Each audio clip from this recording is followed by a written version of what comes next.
এই গোটেই কথাখিনিৰ উত্তৰ মই দিম নহয় আপোনালোক আহক মই তাৰ উত্তৰ দিম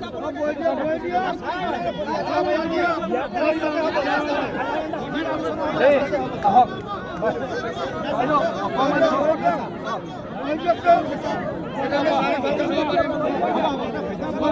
আপুনি এটা কাম শুনক 29 তাৰিখে এই আমাৰ হেৰিটো হ'বলৈ দিয়ক আপোনালোকৰ এটা ডেলিগেশ্যন আহক মোৰ ওচৰলৈ গোটেই কথাখিনি কেনেধৰণে কৰা হৈছে কি উচিত কি অনুচিত আমি বহি পেলাই কথা পাতি ল'ম হয় নহয় কিন্তু এতিয়াই ধৰি লওক এতিয়াই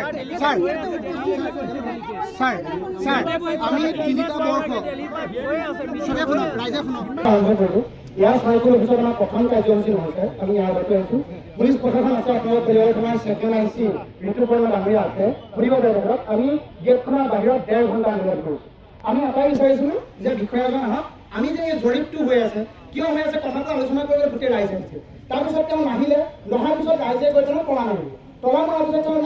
কিবা কাৰণবশতঃ আহিব নোৱাৰে মইতো আহিলোঁ এতিয়া হয়নে নহয় মই আহিলোঁ এতিয়া আমি হেৰি কৰি দিওঁ আমি যাবলৈ দিওঁ তেওঁলোকক আমি কথাখিনি এইখিনিত পাতি লওঁ আহকচোন মই মোৰ পৰিসীমাৰ ভিতৰত থাকি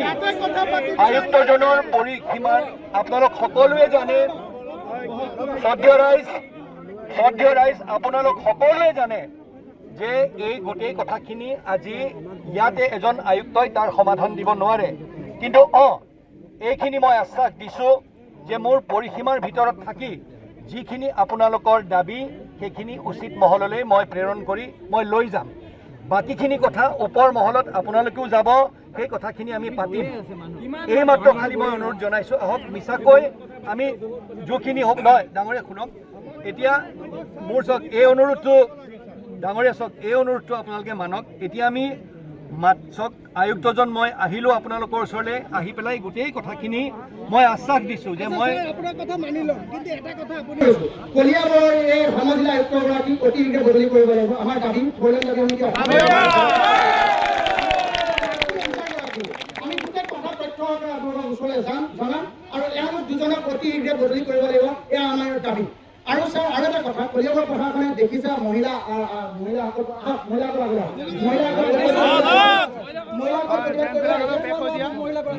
মহিলা পুলিচ নোহোৱাকে গতিয়াই দিছে স্যাৰ কেনেকুৱা ঠিক আছে শুনক সকলোকে মই অনুৰোধ জনাইছোঁ আয়ুক্তজন হিচাপে যিখিনি কৰণীয় আছে সেই গোটেইখিনি মই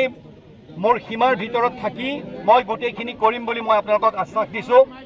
এতিয়া মই সকলোকে অনুৰোধ জনাইছোঁ চাওক আমি আলোচনা বিলোচনাৰ মাজেদি যিখিনি আছে আৰু মোৰ প্ৰতি যদি আপোনালোকৰ আস্থা অলপ হ'লেও আছে মই সকলোকে অনুৰোধ জনাইছোঁ আমি বৰ্তমান ৰাষ্ট্ৰীয় ঘাইপথ যোনভাগ আছে আমি সেইটো মুকলি কৰি দিওঁ মেমৰেণ্ডামখন মোৰ হাতত দিয়ক আহক আমি বহি সুন্দৰকৈ আমি কথা বতৰাখিনি পাতিম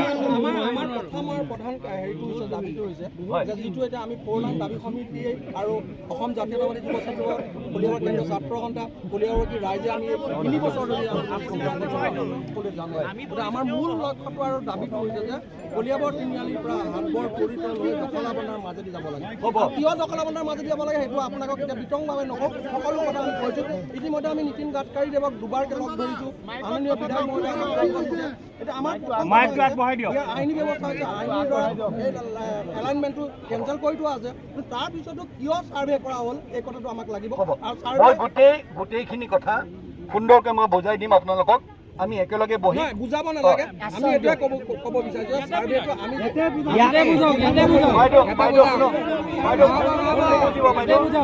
আপোনালোকৰ বাইদেউ ভুল নুবুজিব একো অনিষ্ট নহয় বাইদেউ ভুল নুবুজিব মোৰ ওপৰত বিশ্বাস ৰাখকচোন শুনক বাইদেউ নহয় এতিয়া আমি এইটো মুকলি কৰি দিওঁ আহক আমি এইটো মুকলি বৰ্তমান এতিয়া মুকলি কৰি দিওঁ আমি আপোনাক সন্মান কৰিছোঁ আপুনি আমাৰ ইমান বক্তব্যত ব্যস্ত পুৰহিলে গৃহমন্ত্ৰী ডাঙৰীয়া আপুনি ব্যস্ত আহিছে যে কিন্তু ছাৰ এই পৰিস্থিতি নহ'লেহেঁতেন নহয় ছাৰ মই বুজি পাইছোঁ কিন্তু ছাৰ তাৰ বাবে আমি দুখিত কিবা কাৰণবশতঃ তেওঁলোককো আমি তালৈ ডিউটিত মাতি লৈ গৈছিলোঁ সেইকাৰণে তেওঁলোক তাত আহিব নোৱাৰিলে বৰ্তমান মই অনুৰোধ জনাইছোঁ আহক আমি কথা পাতোঁ চাওক বহুত বেমাৰী মানুহ আছে 2-4জন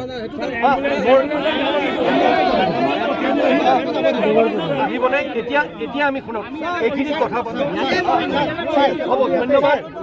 সকলোকে ধন্যবাদ আপুনি এবাৰ আশ্বাস দিয়ক আমি ইয়াতে কথা পাতি এই চাৰ্ভেটো বন্ধ কৰিব যেতিয়ালৈকে আমি পিয়াই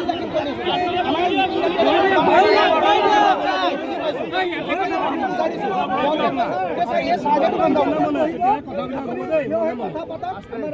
কৰি মই গোটেইখিনি কম আমি এতিয়া ঘাইপথটো খালি মুকলি কৰি দিওঁ শুনক মই আহিলোঁ নাই কিবা কাৰণবশতঃ